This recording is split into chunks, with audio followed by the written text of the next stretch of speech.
Hello, welcome to the channel, or welcome back if you are so inclined. In today's video, we're taking a look at these, the ARCTIS 9 wireless from SteelSeries. Now these things retail for about £185 or the same in US dollars, and they are in fact from the makers of the best gaming headset, or the best wireless gaming headset, as stated by PC Gamer. Now that was the ARCTIS 7, which are somewhere behind me, and these do retail for more money than them, but not quite to the ARCTIS Pro. But anyway, enough chit chat, let's have a look and see what they're like.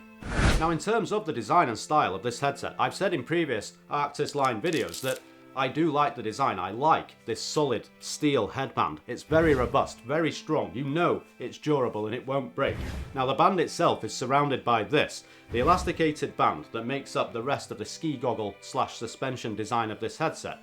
Because the band itself is elasticated, when you wear this, it just wraps and moves and adjusts to the contours of the top of your head, which removes any kind of point loading whatsoever, and it just feels remarkably comfortable. And moving down from the headband itself, you have these hinges, which are a bone of contention for a lot of people. They do see this as the weak point. However, I've heard very few reports of any breakage here, so I would suspect that this is quite strong, and SteelSeries have gone hell for leather with this design concept, so they must be happy with it. And it is a strong plastic, although it does feel a bit plasticky. I assure you it's not. It's very robust and very strong, and you do get a sneak preview just here where this hinges. I'll try and get a picture on screen where you can see the aluminium on the inside. Now, on the left ear cup, we do have this chat to game mixer, and it's just the rocker here. Now that's good that it's on the left ear cup. If you're someone like me who plays on keys, this is most definitely my trigger hand, my mouse hand. So if I'm adjusting that chat to game mixer with my friends, I would prefer it to be my left finger. At least I can still fire AFK, and that'll work well for me. There's also the retractable mic on this ear cup, and I do like retractable microphones. I do. I think they're convenient. However, I would prefer it if when I did retract the mic, it automatically muted. However, it is a good feature. I like it. It's not always in the way, and the microphone is very flexible. You can put it anywhere you want towards your face. Now, on the left ear cup is where all the action goes down.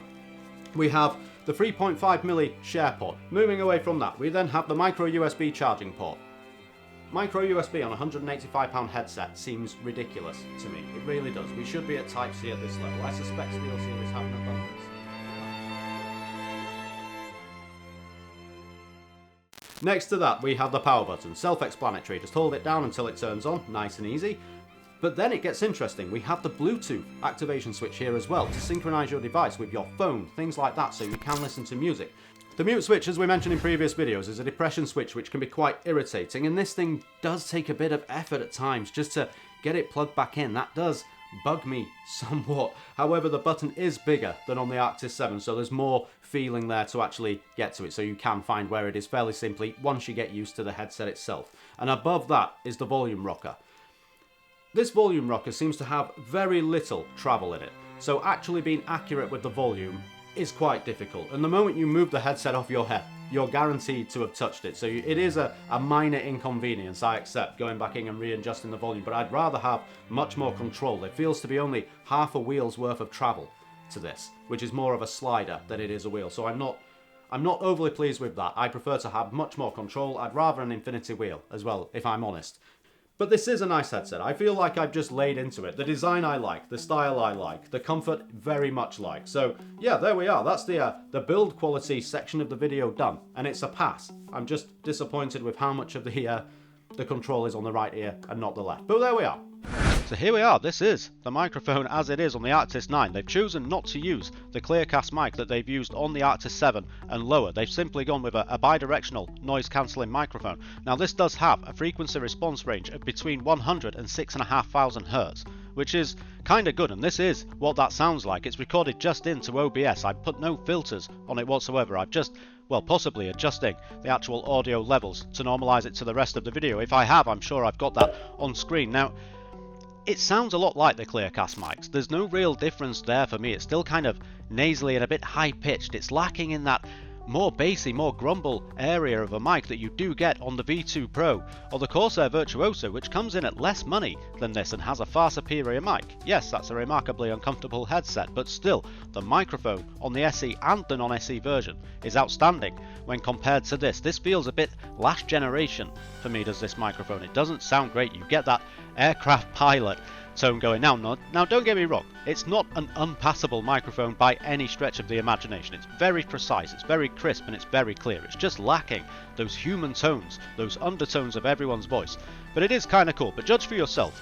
Personally, I don't think a headset coming in at this price should have a microphone that's like this. It's a bit mediocre when you're thinking of the range and the other products you can get that are actually less expensive than this headset. But that's just me. Maybe I'm a bit of a snob when it comes to a mic, but it's not bad. Like I say, it's passable. It's just not good. It's not what I'd expect at this price. That's all.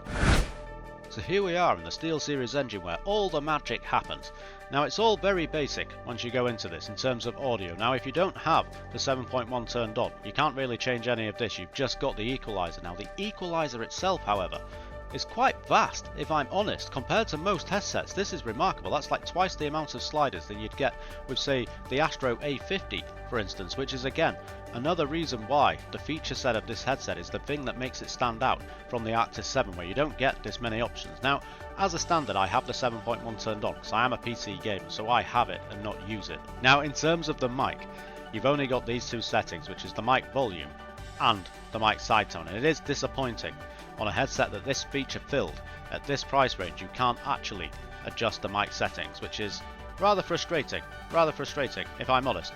Now in terms of the settings, there's again not a great deal you can decide from. You can change the power option so you can have the headset turn itself off if not being in use for a certain amount of time. You've also got the Bluetooth on auto startup. But there we are, that's the SteelSeries software. There's not a great deal to it. As you can see, it's fairly bland if I'm honest, but I do like this. I do like the amount of control you have over the customizable equalizer. There we go. Now in terms of the audio itself of this headset, which is arguably the most important factor of a headset, this isn't dissimilar to the ARCTIS 7.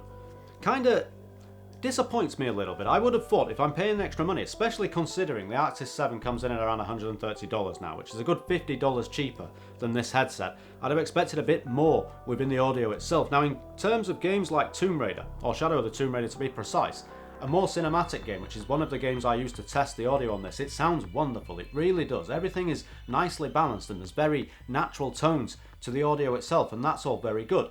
Another game I use is Assetto Corsa Competizione, and I use that because of the 7.1 to actually try and pinpoint where other cars are in relation to me while I'm racing on that game. And again, all very good. The audio of the engine is kind of crisp. It lacks a bit in the low end. It does. The grumble is kind of missing that you do get with other headsets, but in terms of precision of the 7.1, it was quite good. Not massively precise. I've definitely experienced better 7.1 in a headset before, but it was passable. It was very good and definitely worth the money on that front. Now another game I test quite vigorously on just by default because I play it is Warzone. Now Warzone, for those of you that play, you'll be aware there is so much audio in that game. It's not just gunfire and footsteps, there is just audio from everything. You open a box and you may get, I don't know, another unlock on a weapon and there's just noises popping up everywhere. With this headset, it kind of got confused. On occasion, and I don't mean all of the time, but when there was a lot of that audio going on, especially at the time around the drop when you initially get to ground, then this headset seemed to put out burpy noises. I don't know how better to explain it. There was definitely like almost just static where the driver didn't know what audio to put out, so it just threw out a sound, and it's only very brief, but it's very, very strange. But that's the only thing I really want to point out with this headset in terms of the audio that was a letdown. Everything else is kind of nice, it's kind of clear, but it's not next gen. That's the thing for me. It feels very last generation. In a world where PlayStation 5s and Xbox Series X's and RTX 3080s and 90s have apparently come out, but none of us can get them. In that world, when it exists, this feels like it's fallen behind. That's the one thing I can say for it. In terms of the audio, I feel it should be more now. It was good, like I say, especially in cinematic games. It's good, it's solid. If you've used a lower end headset and then you move to this, trust me, you'll notice the difference. This is still good. It's just, in terms of it being next generation, not really. I think they're falling behind here, SteelSeries, and they need to step their game up. I still think the ARCTIS 7 sounds pretty similar, but without the random burping on Warzone. It could just be the unit I have. However, that's the experience I've had, and that's the experience I'm relaying to you. So there you are. Okay, so what's in the box with this £185 headset? Well, it's pretty much the features that drive this forward, but we'll get the obligatory stuff out of the way. We've got this 1.5 meter micro USB cable. And then we get this, the obligatory SteelSeries wire required for wireless. Now on the back, we've got a couple of little switches. The first one being the selector between PlayStation and PC, depending on which of your platforms you're wanting to game on that specific day. Next to that, we have the connection button. Now this is just a synchronizer device. Now also on this dongle at the back, you have game in and game out, so you can have a second input source of audio which will play at the same time. And the game out will take this to your speakers, so if the headset is powered off, it will just transfer that audio to your PC speakers. They do sound pretty good. You can also use your standard headphones for when you're listening to music like I do. Now, on the headset itself, I did mention earlier, we do have the Bluetooth connection here. You can connect this headset itself to your mobile device, so your phone for instance, just via Bluetooth. You don't require the dongle. Again, that's very good. But there we are, that's the accessories of the headset itself. But it should also be worth mentioning, you can personalize your headset. This headband is replaceable, and not just replaceable with the same one. There are many different designs on the SteelSeries website, and I do very much like that. I like that you can personalize your own headset. I'm not massively one for aesthetics at all times, especially with something that very few people will actually see me wearing my headset, but I like that I can make it my own. I like that it's slightly modular as well, that if this does get damaged, you can just replace it and make the headset just as comfy as it was when you originally got it. It should also be worth mentioning, the actual ear cups themselves do come off remarkably easy, and they're incredibly simple to put on. You just twist around and they do just go back on very, very simply. Another good feature of these headsets. But like I say, it's the features themselves that have driven the cost of this headset to the price that it is, and not necessarily the audio or mic quality. But yeah, there we are, the accessories of the headset, all kind of cool. If you want that multifunctional sort of thing, then this is definitely for you. Now in terms of compatibility, this headset, much like all other headsets, is compatible with PC, and then you get PlayStation or Xbox. You can't have both. So this one that I've tested is the one that's compatible with the PS4 and also the PS5. It sets up seamlessly in the same way it does with the PC. However, you don't get the software on the PlayStation, so you can't go through and adjust, which makes things remarkably irritating, especially when you consider that SteelSeries engine is required for the 7.1 surround. But in conclusion, do I feel that this headset is worth the amount of money that SteelSeries are charging for it? In most use cases, no, sadly I don't. I feel that the ARCTIS 7 would be a much better purchase. If you do require the Bluetooth features, then yes, this is a good headset to go for. You don't need to go all the way to the ARCTIS Pro, which is $200 plus, very much in the high end. So you could use it for that. But honestly, they're okay for music, but they're not great. The audio isn't fantastic. The microphone isn't fantastic. Comfort, absolutely. Probably the comfiest headset I've worn for quite some time, and I have worn many, many headsets. I like that you can change this strap yourself to make it your own design, make it unique to you. I like that it's kind of modular for that also. But at that price, I'd expect USB Type-C. I'd have expected a carry case, which you'll notice from the accessories section this didn't come with. I don't mind if they don't give a carry case if that money's been pumped into another part of the headset itself. And I do like the dongle, I like the functionality of that, but most of what I like about this headset are the features as opposed to its actual use. So at this price, if you need the Bluetooth feature to connect to your phone, things like that, then yes, I recommend it. If you don't, I don't recommend this whatsoever. I recommend the ARCTIS 7, the one that actually won the award that they laud over every headset that they ever make. But there we are. It's a good headset, not necessarily worth all of that money. It's compatible with PC, with the PlayStation, with an Xbox via the wire. It's also compatible with PS5. So that's all kind of cool.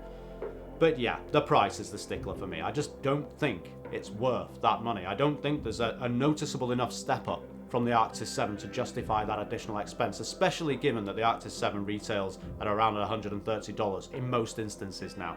But there we are. It's an okay headset. Kind of disappointed for the price, but that's what you get when you pay a lot of money, I suppose. You're always taking the risk. But thank you very much for watching, everyone. If you did like this video, don't forget to like and subscribe. If you didn't, well, thank you for watching. I'm sorry I couldn't entertain you.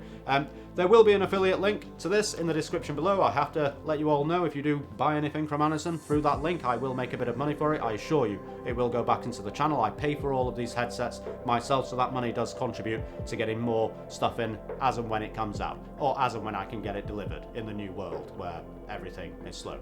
Anyway, have a nice evening, morning, lunchtime, wherever you are in the world, and thanks again for watching. Goodbye.